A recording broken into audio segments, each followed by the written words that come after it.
about time we talked about you, Rico. You know, Ooh, ooh, ooh. I know you hate I love that transition. Wow. Oh no, it was ooh, ooh, ooh, ooh. Yeah. Oh. I was doing that, but it's actually You got to put something. Yeah, you got to really put some in there. Right. I can't do that. I don't want to spike the audio. Too late with me on here. So Rico, other than wearing cool shirts and getting a barber shop appointment to get your Gumby set up for this weekend, what's been new with you? What are you up to lately in the world of acting? Yeah, you said you said you've been wanting to get into acting.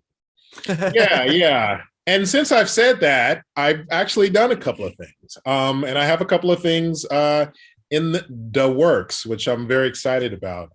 A few past shows I've mentioned Truth Be Told on Apple TV Plus, and I'll mention it again. It's currently streaming seasons 1 and 2. We will soon be in season 3 shooting, depending on, of course, all things COVID, but it will be happening this year. I'm in another film called On Smoother Dirt, which is a film about Ernie Banks, who was a baseball player in the Negro Leagues and one of the first players to cross over into the major leagues. And I play a character named Buck O'Neill, who was the manager of the Kansas City Monarchs. Right. And this movie stars myself, but also Academy Award winner Louis Gossett Jr., Andy Garcia. He's a little too old to play Ernie Banks. He's playing the elder Ernie Banks. Cool. Oh, okay. Oh, that's awesome. Andy Garcia is in it, and it's going to be an amazing piece. So do you know who is playing Ernie Banks in that? The young version. The young Ernie Banks. Yeah, a newcomer. I can't remember his name, but he's a new blood that's coming on the scene and rocking it and doing his thing. I'm also in a feature that it was actually created by, we all know, Kat King, called Glass Stars, which is something that I'm excited about as well. And it also stars too, right? Lisa Longo. Yeah, I was just going to say she's involved in it as well. So excited about that as well.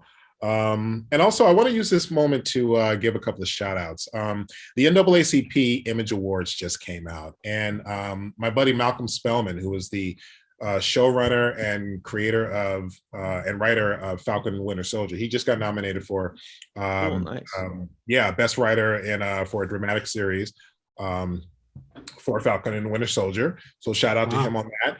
And also shout out to Hannalee Culpepper, who directed many episodes of Star Trek Discovery and is the first woman to be to helm a Star Trek series. She directed the first 3 episodes of Star Trek Picard. So, and she wasn't nominated for Star Trek. It was for another project, but in the Trek family, and kudos, congratulations on the nomination. Yeah, so. That's awesome.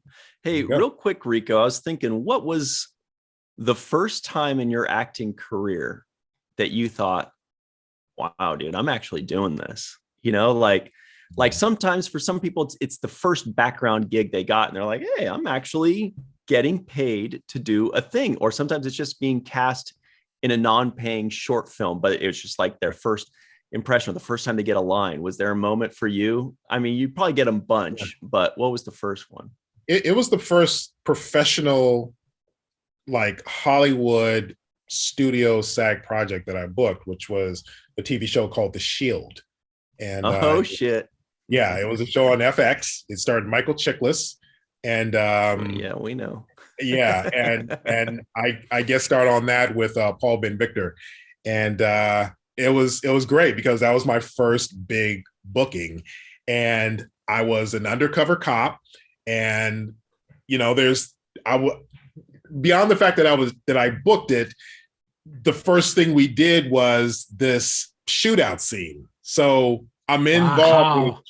I'm in a shootout scene where, they're breaking the glass and, they're shooting outside the glass and everything, and everybody's ducking and getting people to safety. And it was like this whole shootout on this street between basically cops and robbers. And that was cool. It was so dope because it's like, so got a little action in as well. And I learned a very important lesson when I did that.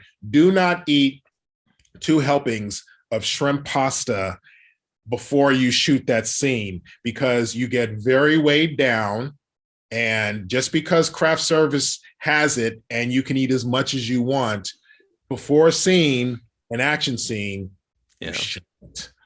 I already knew that though, just because of common sense. Yeah. Well, I common sense was flown out the window where excitement and nostalgia was kicking in. And I killed it still, but I was just like, oh shit, I gotta do this how many more times? Damn. All right, let's go.